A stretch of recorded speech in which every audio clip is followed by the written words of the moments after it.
Cool. Today, I'm super excited to be joined by somebody who I would call the true and real trusted authority.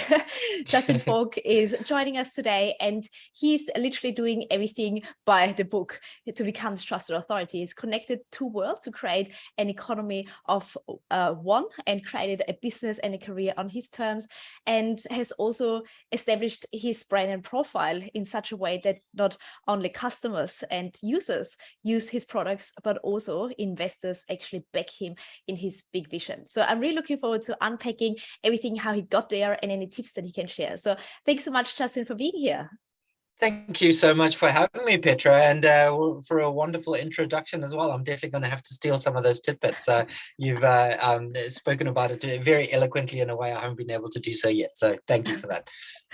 My pleasure. Honestly, it feels like a full circle moment. We have crossed paths, I think, about 7 or so years ago, so quite early stages. And I still remember when we initially met and you presented a rough idea.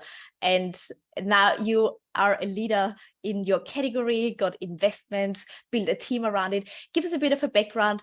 How did you get to where you are now?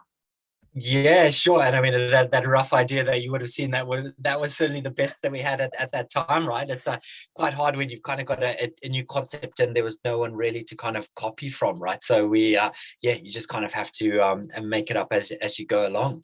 But yeah, look, how I kind of started that process is, I guess I'd come from like a recruitment technology background, right? So I had been involved with employers in the employer branding side, psychometric testing.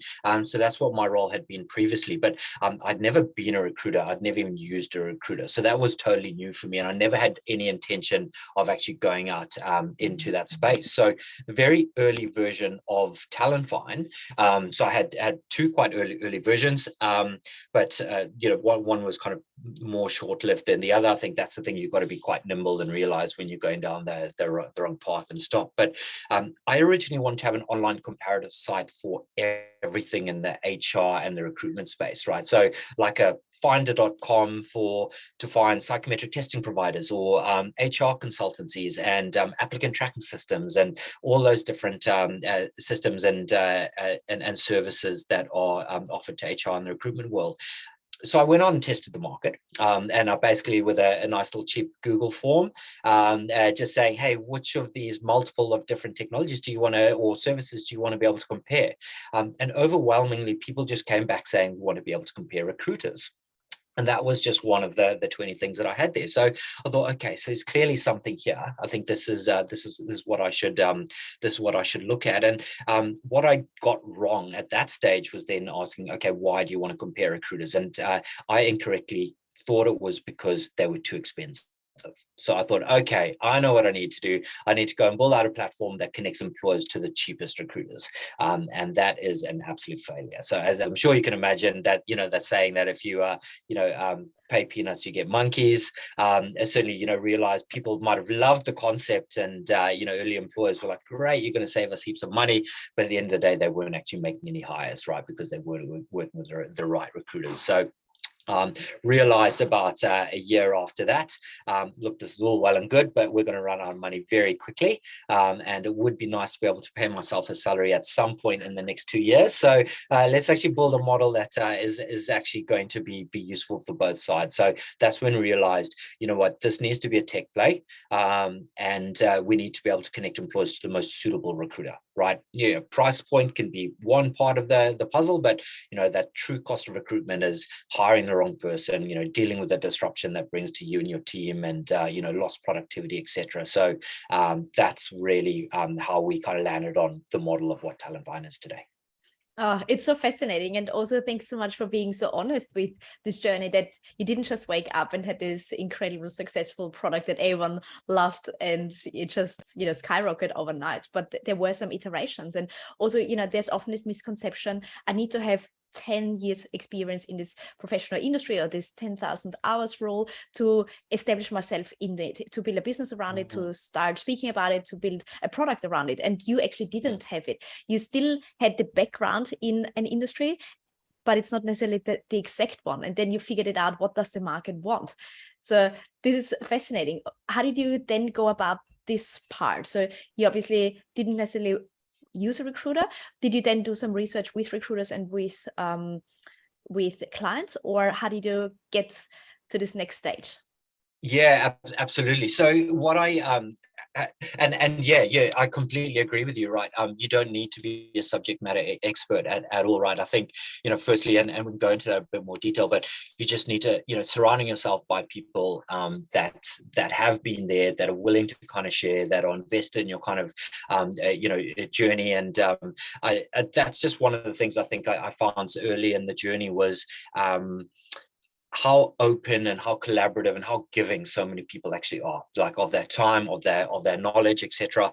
Because without that, would have never had any traction whatsoever. So I won't embarrass them, but there's certainly kind of 10 people that I could rattle off their names right now that were incredibly kind of supportive and almost as unofficial advisors in those early days. But look, how I got going was it was just me as a founder. I had no obviously when you're a concept stage, you've got no investment at that stage. I had no technical co-founder or no technical skills myself, so we had no product. So I had a $400 WordPress site that was built by someone that I found on Freelancer over in the Philippines.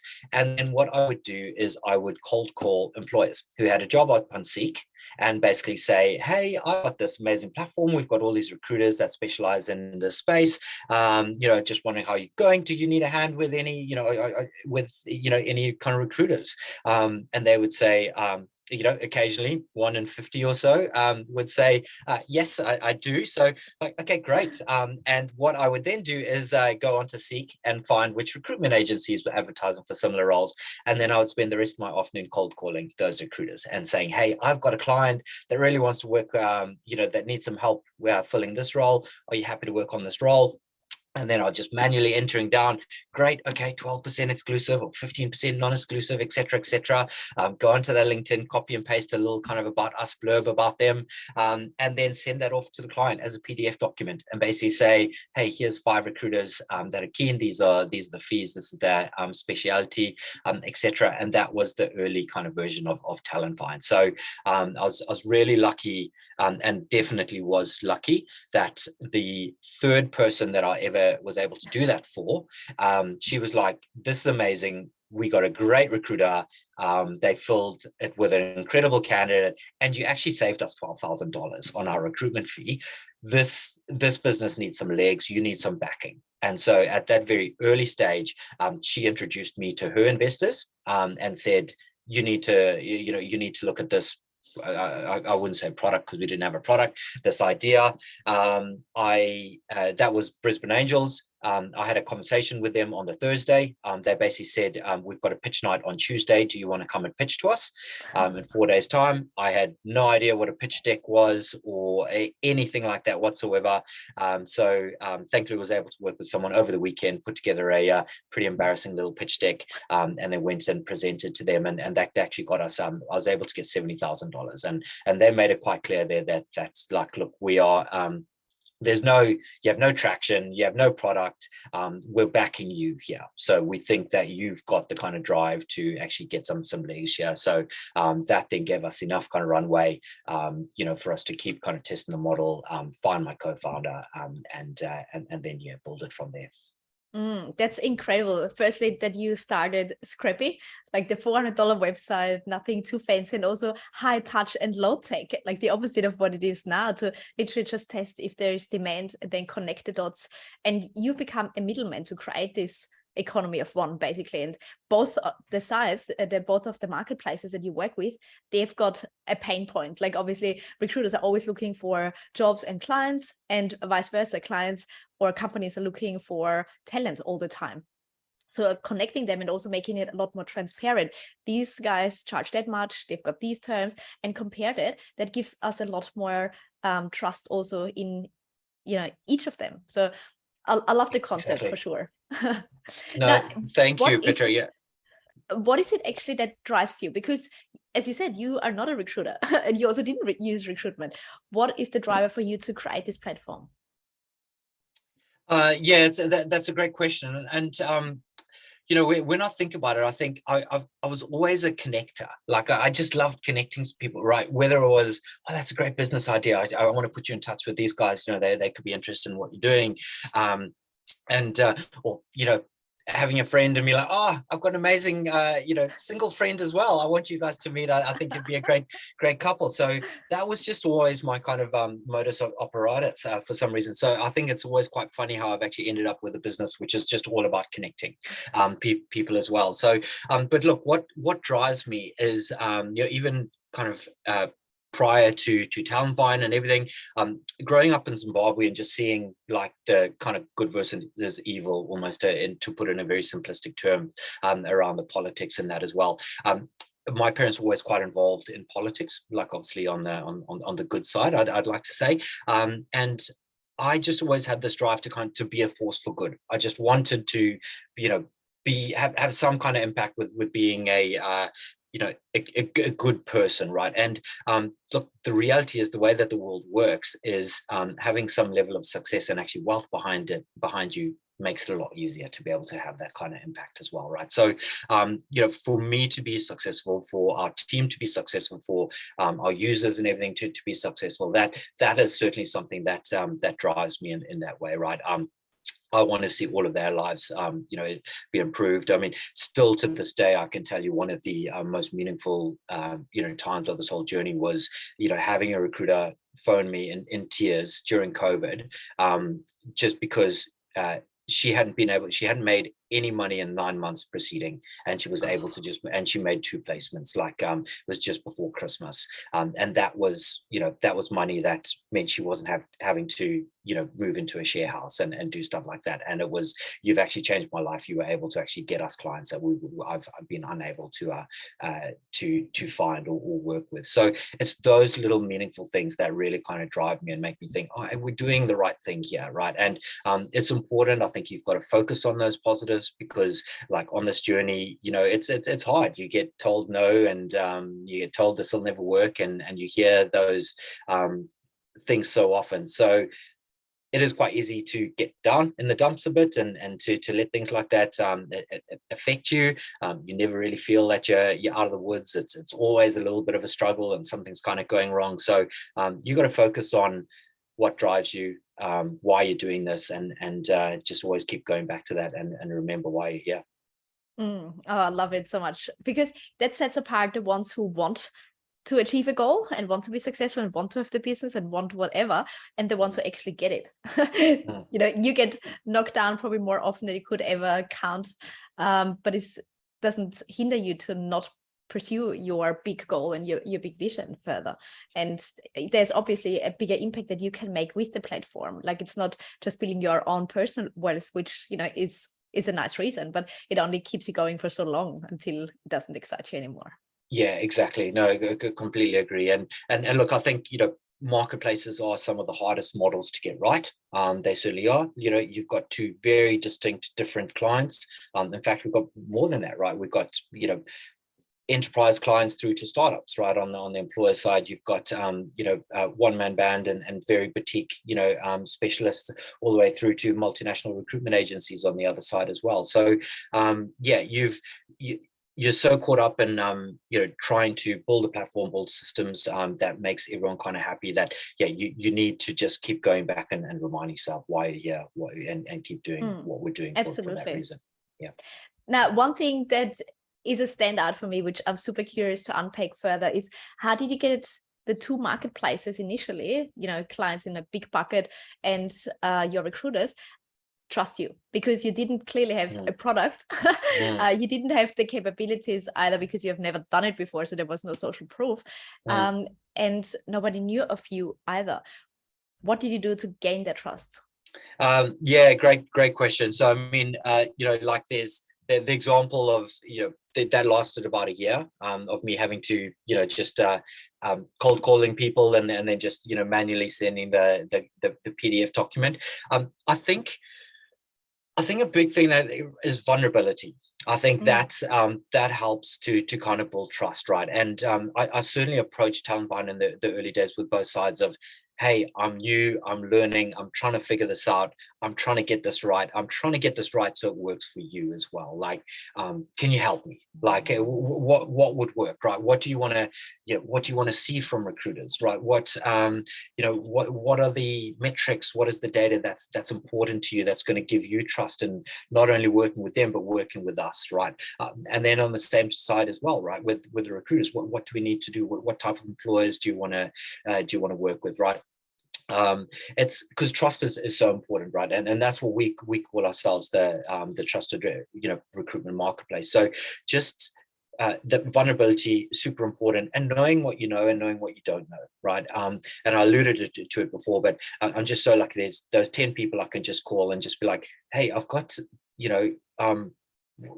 what do you do? There's this, client's looking for a CEO. And then it could be a case of, well, you need to give us the option to bid as a retained fee or something like that, right? So we can actually do some market mapping and headhunting, etc. So those are the kind of conversations that you hear, you pick up on, and then you actually go and build that into your product. And when people feel heard as well, I feel that makes them feel kind of that gives them trust, right? You're listening to what they hear. We did that wrong quite often. I know recruiters for probably about 18 months were putting in bids and not getting any feedback, right? They would just get oh, sorry, you weren't selected, right? And that was it. And there was a lot of frustration of, hey, come on, Justin, we're putting a lot of time and effort here into our bids. And then hearing nothing back, right? So that's what we've forced employers to give feedback loops to explain why they selected who they have, and iterate from that. So that's really how we've continued to build it. And honestly, I can attest to that, because I remember, as it was yesterday when we met, which is very rare because I forget things quickly, but you were so open. And I thought, he's got an idea and I'm fascinated by it. And you were very transparent. You said, it's a new concept. It's not fleshed out, it's early stages. And that immediately built trust, because you didn't say, this is incredible solution, we've done it a million times and you can guarantee results. It wasn't the case at all. So you've also set the expectations. So it actually had fairly low expectations, given it was a new product and so forth. But, I think this was actually a winning factor, why people actually want to invest in you, because it wasn't smoke and mirror. And in the credibility framework that I developed, one of them is on the go credibility, that you actually let people become part of your journey and show behind the scenes and say what works, what doesn't, but also share what you know and what you don't know. Like, you can't know everything, and that is the trap that so many fall into, that they don't want to be seen as vulnerable or don't have all the answers.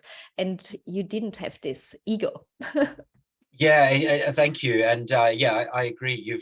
That vulnerability helps so much, because if you think about it as well, like with our model, we need to trust our users so much as well, right? There's we get so many employers that'll work with a recruiter and then want to go back to them for follow-up roles and continue working with them over the next kind of 12 months. And if recruiters don't trust us, they're not going to feel, oh, well, that they should actually come to us and sometimes actually say, hey, just a heads up, clients actually come to us for these additional roles and that. So look, as there's no denying the fact that there's the occasional few that try and kind of ruin it for everyone, but on the grand scheme of things, people are good people. That's what I really believe, right? And I think I'm also in an industry, and I think me being in this industry and not knowing a lot about it, in the early days I heard a lot of negative stuff about recruiters, right? You know the jam, the stuff that I'm kind of talking about. They're just money hungry, they just want to make placements, they disappear, they can't justify their fees, there's bad players out there and everything. And that was almost the angle that we went with in the early days of, hey, there's shitty recruiters out there. Let's make sure you don't kind of work with them, right? And realize very quickly that no, you need to focus on the good ones. There's amazing recruiters out there. That are literally changing people's lives. They're changing the success of organizations based on incredible hires that they make. And you know what? Our job is not to weed out the bad ones. Our job is to make it easy for employers to work with, to identify, compare, select, and engage and work with the best recruiters that are out there in the market. So it's if we've got an opportunity to impact an industry and, bring that trust back into recruitment, change people's perspectives, then I think we're doing the right thing, right? And one of the easiest things that I can do to kind of counter anyone's negative feelings about recruiters as well is that 94% of all ratings on TalentVine, recruiters that are rated as very good or excellent. So that's 94% of them, right? So people are getting good experiences, and there's some incredible recruiters, and we're just quite blessed to be able to work with them all. Absolutely. But I think it's also, to be honest, the technology that forces recruiters to step up, and vice versa, for companies to give feedback. Because if you don't have accountability, or there is no metrics associated with your performance or giving feedback, it can slip easily.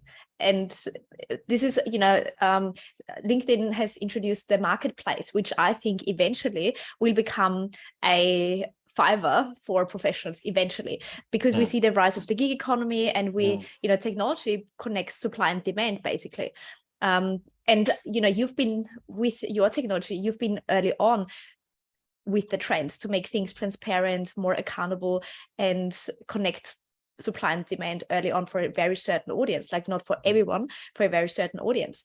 What do you think in terms of investors? Because it's one thing to use the platform and pay you a percentage, like a fraction, and you do the heavy lifting as a recruiter, compared to an investor who doesn't quite know if it actually works out for them.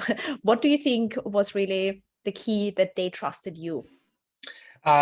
Yeah, great question. I think that the number one thing with investors that they are interested in is traction. To be honest, like that's the number one thing, right? Show us the number of users is growing, the number of engagement is growing, that your revenue is growing, right? Because that tells a story that you've got that people love what you're doing, they're invested in what you're doing, and your users will continue using you. So I think if any business that can show solid traction, that's going to make their job of actually raising capital and getting backing from them 100 times easier. I will almost go as far to say as if you don't have traction, or you're kind of pre-product, it's almost not worth even trying to raise an investment there. So I think that's the main thing, is it comes down to metrics, right? And being able to show that traction through metrics, but like you were just saying as well there, it's almost a segue into what you were saying with forcing people to do the right thing, right? Is when if you're saying, yes, of course, this is the role that I specialize in and I can actually absolutely fill it, but then an employer logs in and views your profile on TalentVine and sees, well, you've actually worked on those roles 7 times and not filled it any times, or you worked on that role and submitted 10 candidates, none of which were actually good enough to be invited to interview. Well, are you really that good in that space? Compared to someone who logs in and sees, Petra from Zinc Recruitment. There you go. There's a nice name for you. Rated 9.3 out of 10 from the last 15 times. And, she fills 85% of the roles that she works in and has 100% retention on all her candidates, right? Straight away, they're going to buy in and understand that even though they don't know you, haven't had a conversation with you, they trust that you're going to do the right thing, right? And that's, I think, the beauty of technology. We can bring those metrics, bring that additional trust into what we're doing here, what Airbnb are doing with rentals, right? Since when? Can you imagine, 15 years ago thinking, yeah, you know what, I'm just going to go and trust and stay in someone's spare room. You just wouldn't do that. But because of technology and those ratings and metrics, that allows that to happen now as well. Absolutely. And, Rachel Botsman coins this phrase, reputational capital. So it's kind of when you think of your personal brand is 2D. So what I say about myself and what my immediate circle says about me, who I work with daily, my friends, my family, and so forth.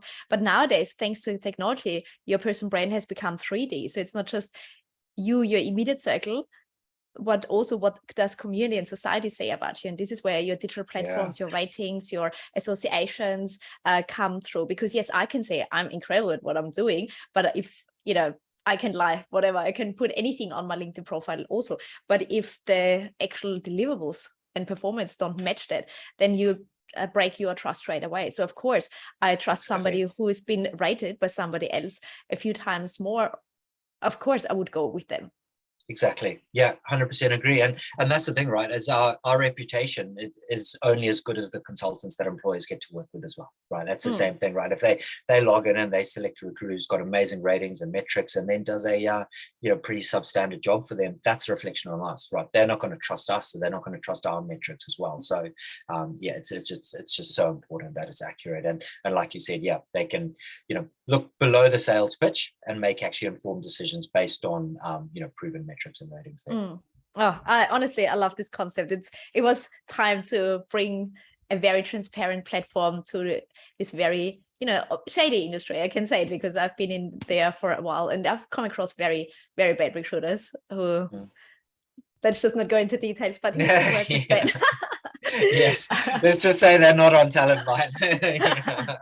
Yes, and this is actually a really good point. It's not for everyone. Like, there are, of course, still the underground dogs who do their own thing and they don't actually want to get onto the platform. And this is also what a strong brand is all about. It attracts a certain audience and they love it, and others are repelled by it. They couldn't stand it because it's against their value, it's against their beliefs, their behaviors, and you they don't want to be held very accountable. Easily. Exactly. Yeah, exactly. And look, even in the early days of TalentVine, right, not knowing the market, not knowing the recruiters, like there'd be times I'd go and I'd speak to employers or even recruitment agencies and tell them, like I did to you, this is the concept, this is what we're trying to do. And often they would say, oh, is this agency on TalentVine? And I'd say, no, and they'd say, okay, good, because if they were, we wouldn't trust you, we wouldn't use you, right? So there were those times, and some of those consultants would register, and it would be hard conversations, of very, very hard conversations of actually saying, hey, thanks so much, but I don't think this is this is for you, and just having to just even say, I'm sorry, you can't even use us based on just reputation alone. So it's important. It's very important. And what you also just mentioned is who you're associated with builds your brand, your trustworthiness, your credibility, and it impacts it. So you as a founder, as a platform provider, you need to know exactly what do you stand for and what do you not stand for, what are your values, and then make really hard decisions saying thank you for your interest, but no thank you, it just doesn't fit. It's a hard decision to say no to a business opportunity, but at the same time, this is exactly what keeps you in business forever and makes you even more trustworthy. Exactly, and that's and those are conversations we've even had to have on the other side with employers, right? Where times where they've wasted recruiters' time, they've pulled roles at the 11th hour every time, they've not given them time for briefings or changing their kind of expectations along the way.